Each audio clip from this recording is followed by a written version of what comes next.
Let us discuss about peritonsillar abscesses. Peritonsillar abscesses. Peritonsillar abscess is also called quinsy. Is also called quinsy. As the name itself defines the what is peritonsillar abscess. Okay. See the peri in the sense surrounding, right? Peri in the sense surrounding. So you have abscess in surroundings of tonsil, right? So if you see this in the definition form,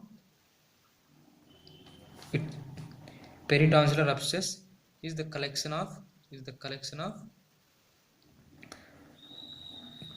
pus in peritonsillar fossa, sorry, peritonsillar space.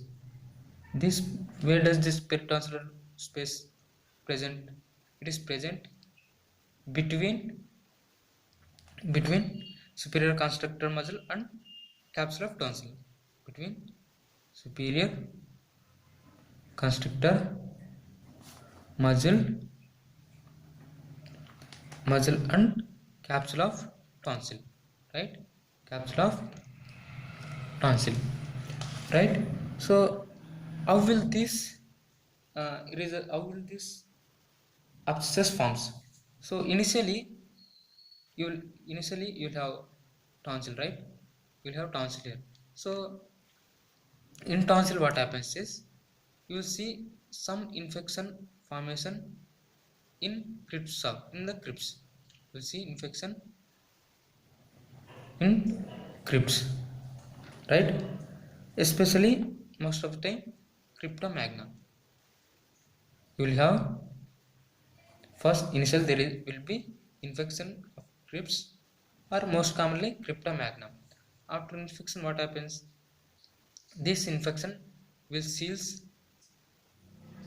from the surroundings, right? Will be sealed from surrounding structures. Inside it forms abscess. It forms abscess inside the crypts, right? When this abscess becomes larger in size, it bursts out, right? It bursts out, and this pus will come out, right? This results in peritonsillar abscess formation. Peritonsillar abscesses formation.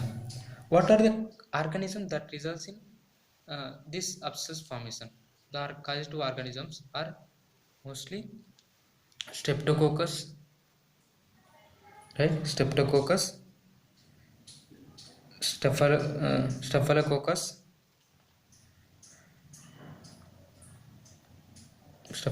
aureus, and anaerobic organisms. So these are the most important organisms, or the most common organism that results in peritonsillar abscess. Okay, I hope you are clear up to here. So initially there will be infection of crypts, especially crypta magna, and these forms abscess inside, and when these burst up, this results in peritonsillar abscess. So when there is formation of abscess, what happens? So when there is abscess formation or peritonsillar abscess formation, it results in odynophasia. Odynophasia means painful swallowing. Okay, because this results in obstruction, right? Obstruction of pharynx. It results in painful swallowing. And there will be severe pain. Clear? See, this odynophasia is very very severe. The patient cannot drink water, or he cannot even swallow his saliva also. Okay, the odynophasia is very very severe that he cannot swallow his own saliva. Clear? So when he cannot swallow his saliva, this saliva will be seen dripping out of mouth. Clear? And so when you cannot take water, it results in dehydration, right? Dehydration. Clear? So when there is obstruction due to these peritonsillar abscesses, you cannot speak, right? Because there is obstruction. So what you see is thick speech. Thick speech or thick speech, and this speech is called hard potato voice. Hard potato voice. Clear? And you cannot maintain oral health, right? Because there is pain, there is obstruction, so you cannot maintain oral health. So there will be we can say foul smell from mouth. Foul smell from mouth, because he cannot maintain oral hygiene, because he has severe pain, he has, he has obstruction. All these things will prevent him from maintaining oral health, that results in foul health. Clear? So when you see, when you examine oral cavity, you will see that the anterior pillar of tonsil is very much enlarged. Due to this enlargement, sometimes we cannot see the tonsil, because this anterior pillar is so much enlarged that we cannot see tonsil, right? Soft palate also enlarged and inflamed and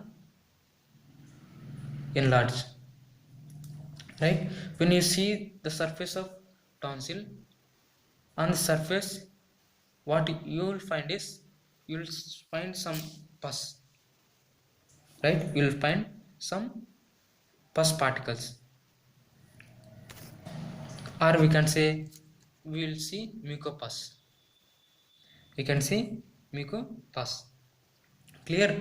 So you see this, uh, there is referral pain to ear, referral pain to ear by ninth cranial nerve. So you will have earache.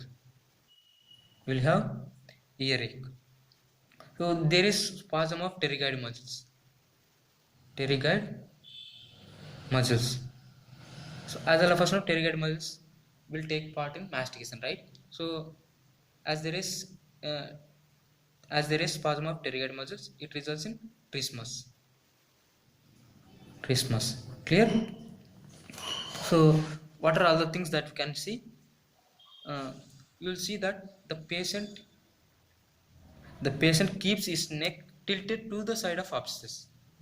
Each neck will be tilted towards the side of lesion, right? This position is called torticollis. Torticollis. Clear? There will be cervical lymphadenopathy. There will be cervical lymphadenopathy.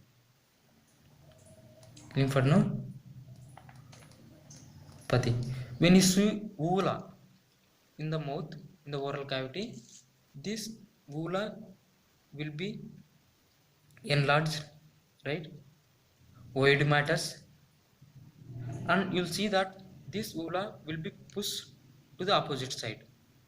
Pushed to the opposite side. Clear? These are the signs and symptoms and examination part. So I will treat this condition. As I told you, there is severe dehydration, right? So we'll give IV fluids to correct dehydration.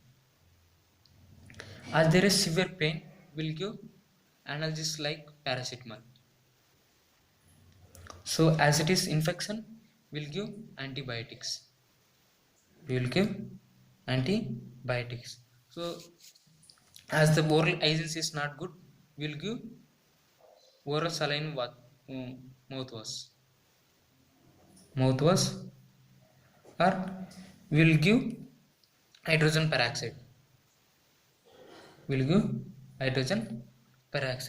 So this is the medical treatment.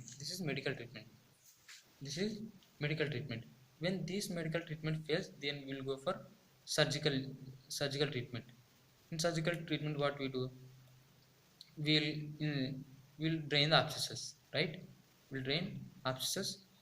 Or we can do interval tonsillectomy, or we can do abscess or heart tonsillectomy, or abscess or heart tonsillectomy.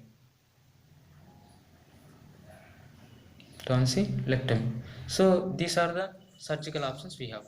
This is about peritonsillar abscess or quinsy. Thank you for watching.